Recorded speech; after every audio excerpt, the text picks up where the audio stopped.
What happens when you're lonely?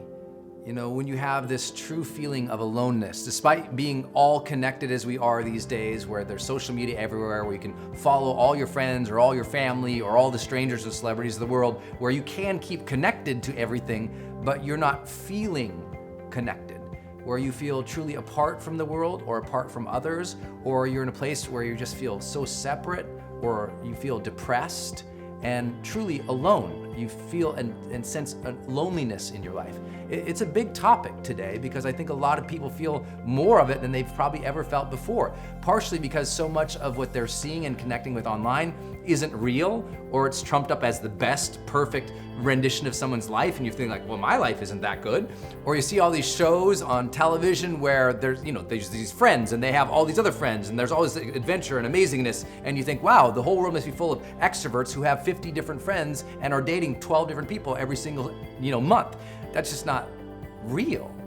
And so we have these unreal expectations about our social world as well, and sometimes it can make us feel even more lonely.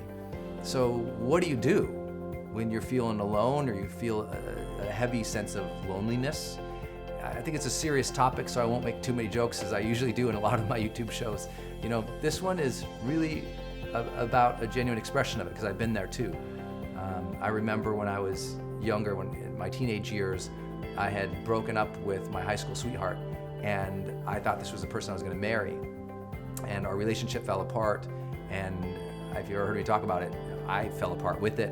I became very alone, very sad, very depressed, and I ultimately became suicidal because of it.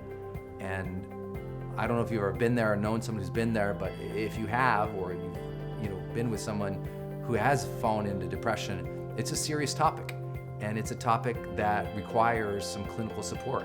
It needs a therapist. It needs someone to talk through it. It needs a counselor. It needs a confidant, because sometimes it's just too hard on your own to deal with that. So if you're at that level of heavy, where your loneliness or aloneness or separateness makes you feel really depressed or very detached, where it's taken away from your day-to-day connection or joy with life itself, please seek help, because that's a serious topic. At a casual level, I can share some ideas that helped me, and that's all I can really do. I don't pretend to be a clinician. I don't pretend to be one on the internet, and I just think that it's really important that we all find our own ways of connecting. I think the first way is, if you do have family, if you do have friends, if you do interact with the grocer or the taxi cab ride or the person who's selling you a book at the bookstore, these are all moments that you have with humans that it's time to up your level of engagement and satisfaction with the interactions you do have. Some people say they're lonely, and they're not truly alone. They do interact with people throughout the day, but at an internal sense, because they're not drawing satisfaction from those interactions, that they never feel connected. Does that make sense? And so the job, all of our job, is any human interaction that we have, to amplify our presence in that moment, to be with the people that we are with, not detached in our own fears, our own worries, our own insecurities, but to just, boom, get there and get interested in other people. See, our fear when we're lonely is that no one's gonna be interested in us, and maybe that will always be the truth. Our job is to amplify the interest and presence we have with other people, to ask them questions about how they're doing, to engage in their life, to see how they're doing. Doesn't mean that we don't share our own as well, but we gotta amplify our interest with other people, get present with them, and then when we depart from any interaction, and this is the hardest part, no matter what that interaction was, to draw satisfaction from it. To say, that went pretty well. I know that's really hard, because if you've ever been an introvert, or you have that style that leans toward being an introvert, it's hard to do that, because you often leave social interactions, and when you think about them, you don't really process them in a positive style, or frankly, you don't process them at all, because you just go back into yourself without really being with that interaction. What you need to do is walk away from interactions having brought your best self to that interaction, no matter what it is. I don't care if it's a family, friend, someone who you just meet on the street. You bring your best self into that conversation. Afterwards, you say, I did good there. I asked them some questions, and I shared a little bit about myself. Sometimes that's step one. with the people who are in your life, ask them some more questions about them, themselves, their lives, and then have a little satisfaction. Say, did a good job with that. Read Dale Carnegie's How to Win Friends and Influence People. And I'm not kidding, that book really helped me at a very critical time in my life when I was younger. So please check that out. I would say the second idea is with whoever is in your life, if there are people in your life, whoever it is, try the +1 strategy. You're gonna go out to dinner with a buddy. Maybe it's your only close friend in the world. Ask your close friend in the world, say, why don't you bring somebody to dinner? Who we can just have there, we'll make it instead of just the two of us, we'll have 3 at dinner, and start introducing one more person into your social interactions, asking them questions, sharing a little bit about yourself. And as that happens, it's not about quantity, it's about quality, which is why I started with that conversation, engaging with real interest in others, sharing yourself with them, and being okay with that interaction. But now let's just start amping it up. 1+. If you and your spouse are going out with somebody, then ask that couple to bring another couple. Just get used to enlarging your social sphere a little bit more. Because you know how it is. Sometimes you do have a social sphere, but you don't really connect with them. You know what I mean? Maybe you've got like 3 people in your life and you're like, you like one of them. Well, ask all 3 to bring somebody to the next thing you do. And now the odds are increasing that you're gonna find somebody to connect with, because one new person to connect with can change your outlook, your mood, your life forever. One new person can bring in a whole new quality of energy into your life. Just one. But you gotta be proactive. You can't wait and sit there and go, I hope. You gotta invite people to stuff. That's the key. You gotta start inviting people to stuff. And so that +1 strategy, if you're gonna do anything with another person, invite another person along with that, you're gonna start to see that your social sphere grows, and the odds are you'll find somebody in there to connect with. Next piece, which is so vitally important, is to learn to be more explicit about what you need, about what you want, about what you dream of, to actually share that of yourself. A lot of us feel lonely because we don't feel like people understand. And the truth is, they probably don't understand. And a lot of people don't understand because we've never explicitly communicated. We hoped that they picked up on our hints. We hoped that they would give us time and patience to come out of our shell, but that's not a good strategy, just hoping. A good strategy is expressing, communicating, honestly sharing with people who you are, what you desire, what you need, what you dream of, to learn to verbalize that. And if you're somebody saying, well, you don't understand, I'm an introvert, I can't do that. No. Believe me, introverts can do that. I mean, look at Susan Cain, who wrote the book Quiet, which was a real manifesto for introverts.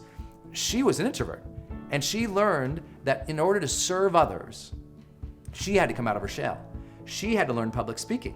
She had to learn to do interviews. It doesn't mean that those were always natural to her or easy to her, but sometimes the next level of getting out of our own shell is to realize that by learning to share your own voice with others, you make an impact.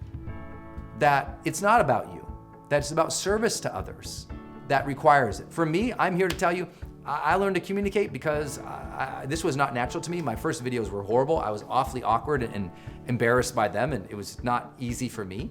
But I just stayed with it because I knew it could make a difference. I became more of a person who communicated to people about my voice, about what I thought and felt and believed in the world.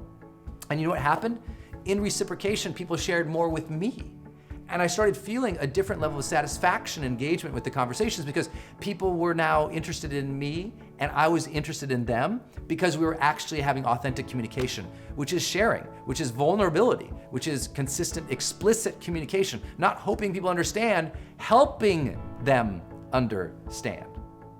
Last piece to this one, which is really important, that if you do have people around you, let's say you're married, but you feel lonely in your marriage, or you have a good friend, but you can go out and hang out and have a really great time and everything looks good on the surface, but inside you're struggling and you don't feel like that you're enjoying it or you're connecting, then that last piece is to get honest with yourself and then honest with them.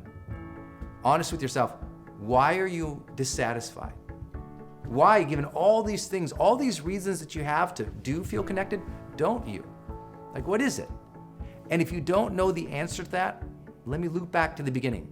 It's time to get a counselor or a therapist. Go talk to somebody who can help you draw that out. It could be a life coach, a business coach, an introvert coach, whatever it is that you need, it's okay.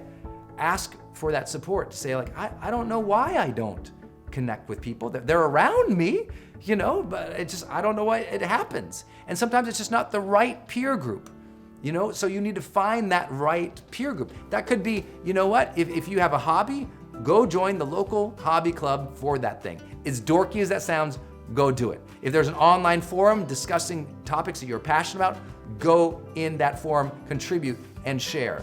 If you can get around people who are passionate about the same things you are, you'll start to see like, oh, you're not so different. And you start to see, oh, maybe I do have some connection points. And often, real connection doesn't come from these singular interactions we have on the internet. One post here, one comment there.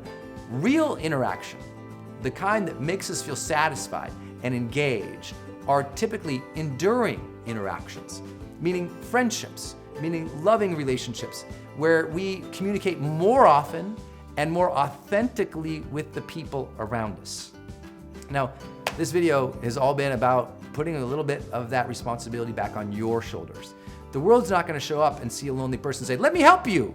A lonely person has to go, I wanna engage again.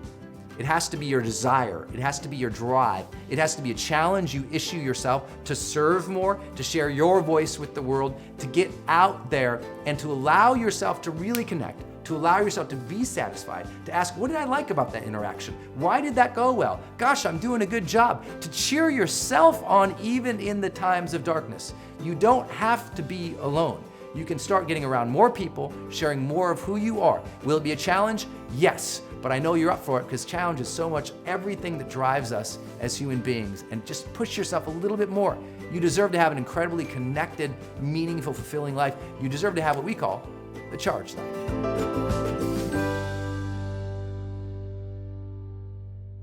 Hey guys, it's Brendan. Did you like this episode? If you did, you can do 3 things right now to continue your journey. First, you can subscribe right here to my channel, which I hope you will, so I can keep sending you videos on a weekly basis to change your life.